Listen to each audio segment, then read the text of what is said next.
Bismillahirrahmanirrahim. Nazreen, Assalamu alaikum. I am Mushtaq Shamim and you are watching BBC Badgaum Broadcasting Channel. Badgaum Broadcasting Channel देखने वाले तमाम नाजरीन और viewers को हमारा इस्तकबाल है। पेश है हमारा सिलसिलावार सेगमेंट स्पेशल रिपोर्ट।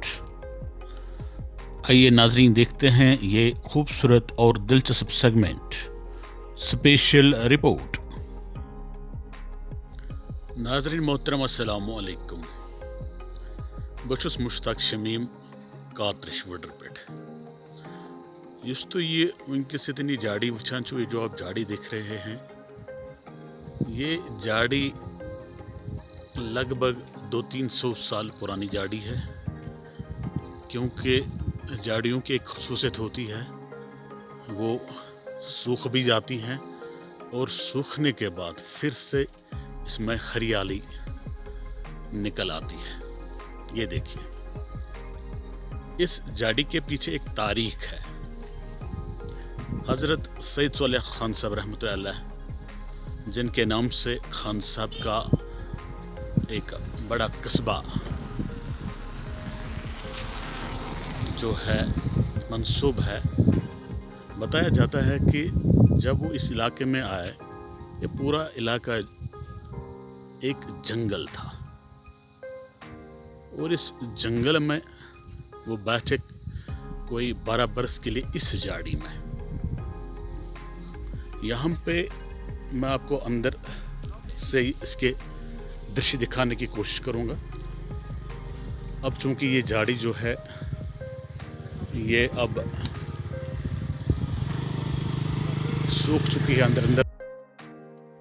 ये जो आप यहाँ पर एक छोटा सा पत्थर देख रहे हैं, हालांकि ये पत्थर किसी ने यहाँ पे रखा है। असल बात यह है कि यहाँ पर एक बहुत बड़ा पत्थर मौजूद था।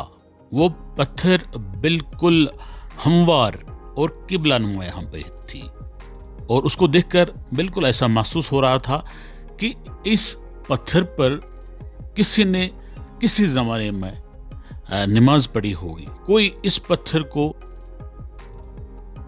जाई नमाज की सूरत में इस्तेमाल किया करता था। ज़्यादा वक्त नहीं हुआ, कोई 5-8 बरस कबल उस पत्थर को किसी ने, किसी फ़र्द ने या फिर किसी जमात ने यहाँ से रात के अंधेरे में गायब कर दिया था। वैसे तो एक फ़र्द उस पत्थर को उठाकर गायब नहीं कर सकता था, क्योंकि वो पत्थर बहुत बड़ा था। उसका वज़न मेरे ख्याल से 1.5 क्विंटल से लेकर 2 क्विंटल था और उसको उठाना फिर इस तरह से गायब करना कि बहुत लोगों ने उसको ढूंढने की कोशिश की, लेकिन वो उस पत्थर को ढूंढने में नाकाम हुए। तो ये पता चलता है कि उस पत्थर को पता नहीं गाड़ी में भर के कहाँ पे ले जाया गया, किस दरिया में उसको पानी बुर्द कर दिया गया था।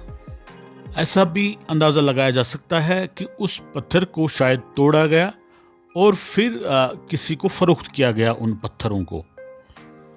खैर, इस पत्थर को क्यों यहाँ से हटाया गया, क्यों उसको तोड़ा गया, क्यों उसको पानी बुर्द किया गया, इसके पीछे भी एक दलील है और उस दलील में भी दम है।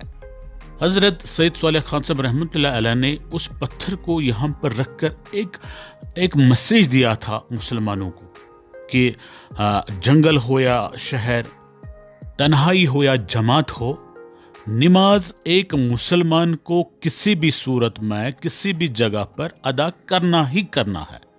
नमाज पढ़ने के बगैर, नमाज अदा करने के बगैर कोई भी मुसलमान ये दावा नहीं कर सकता है कि मैं मुसलमान हूँ या फिर मैं मोमिन हूँ।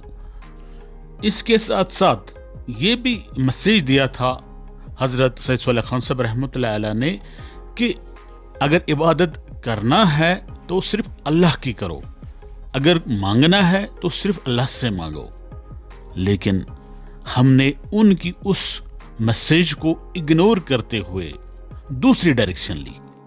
यहाँ के लोग इस पत्थर की यहाँ पर इबादत करने लगे थे, इस पत्थर से अपने हाजात रवाई की दुआएं मांगने लगे थे। तो शायद यही वजह हो सकती है कि کسی جماعت نے اس پتھر کو یہاں سے ہٹوا دیا، یہاں سے غائب کروا دیا، تاکہ آج کا مسلمان یہاں پر شرک کرنے کا ارتکاب نہ کر پائے۔ شرک کے بارے میں قرآن مجید کا واضح پیغام ہے۔ سورۃ لقمان میں یہ اللہ کے الفاظ واضح طور پر درج ہیں کہ الشرک ظلم عظیم، شرک سب سے بڑا ظلم ہے۔